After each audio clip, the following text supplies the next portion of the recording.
કાવ્ય શાસ્ત્રોમાં બહુ જ સરસ વ્યાખ્યા છે. કાવ્ય કોને કહેવાય?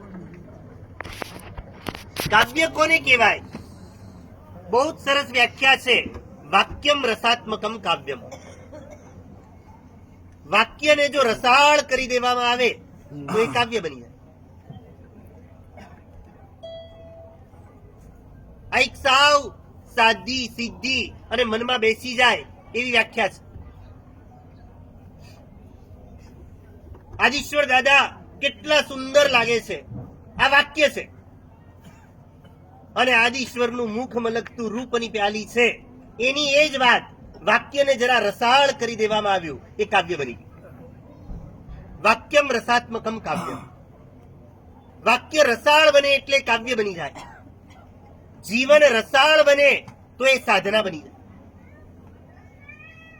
પૈસો રસાળ બને તો એ સંપત્તિ બની જાય. ચૂકવવાનું તો હોય જ છે. તમે સવારે નૌકારશી કરીને તોય કોઈ ભોજનશાળામાં કરી હશે તો એના 100 રૂપિયા ચૂકવ્યા હશે. એ ચૂકવવામાં તમારો ભીતરનો રસ બળી જાય ને તો એ દાન બની જાય. ભેગા તો તમે ઘણી બધી જગ્યાએ થતા હો. કોઈના લગ્નમાં આ રીતે જ બેઠા હો. સભામાં જો રસ બળી જાય ને તો એ પ્રસંગ થઈ જાય. અને આજે એક પ્રસંગ લઈને બેઠા છે.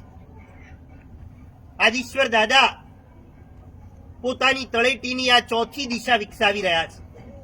પેલા તળેટી રોડ વિકસ્યો, પછી ભૂરીબાઈ વાળી આખી લાઈન દાદાએ એને મોટી કરી, પછી સિદ્ધવડના નવા પાલ આ તે પાછળની તળેટીને મોટી કરી, અને હવે આ ચોથી દિશા.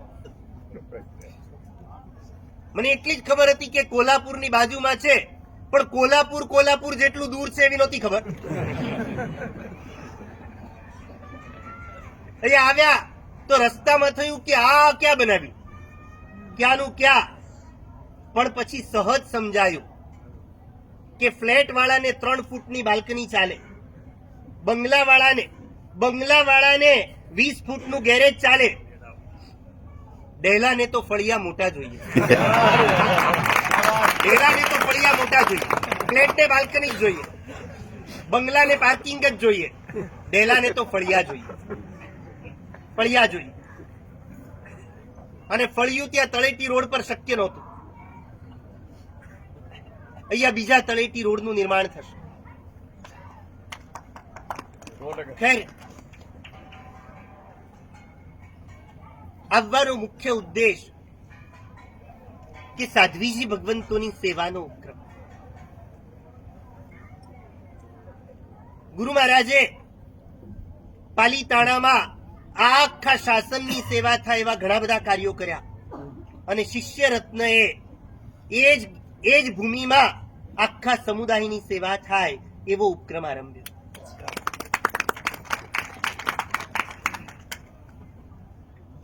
સાધ્વીજી ભગવંત, જાડી ભાષામાં કહું ને તો આપણે ત્યાં સાધ્વીજી ભગવંત છે ને. સાધ્વીજી ભગવંત એક અપેક્ષાએ જે છે એ સાચું જ છે, યોગ્ય જ છે, શાસનની મર્યાદા પ્રમાણે જ છે.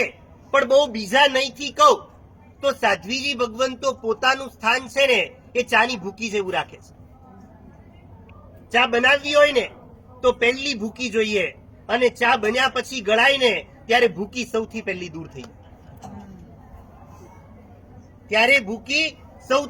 દૂર થઈ જાય. કેટલાય આચાર્ય ભગવંત, ચંદ્રોદય સુરી મહારાજ હોય કે રત્નચંદ્ર સુરી મહારાજ હોય, બધાની દીક્ષા થવામાં ક્યાંક ને ક્યાંક સાધ્વીજી ભગવંતોનો ફાળો છે. એમના ઘડતરમાં કેટલાય સંઘો એવા છે કે જેના મૂળમાં સાધ્વીજી ભગવંતો છે.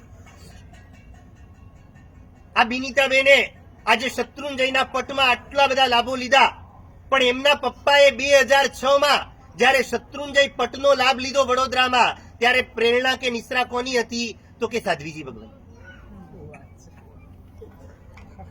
ભગવંત. માંજલપુરના ભોયરામાં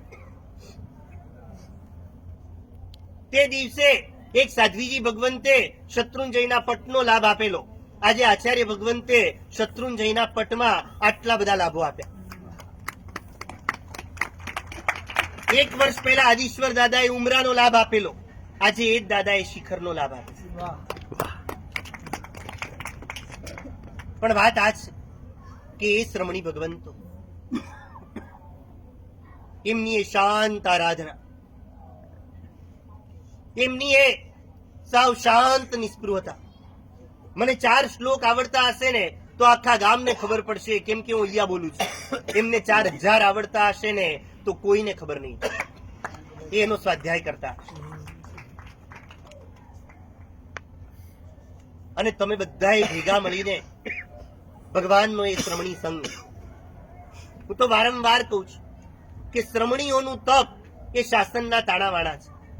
અમદાવાદનો કિલ્લો બન્યો ને એમાં એક એવી દંતકથા છે કે અહમદ શાહ જયારે કિલ્લો બનાવતા ત્યારે આખો દિવસ કિલ્લો ચડાય અને સાંજે તૂટી જાય.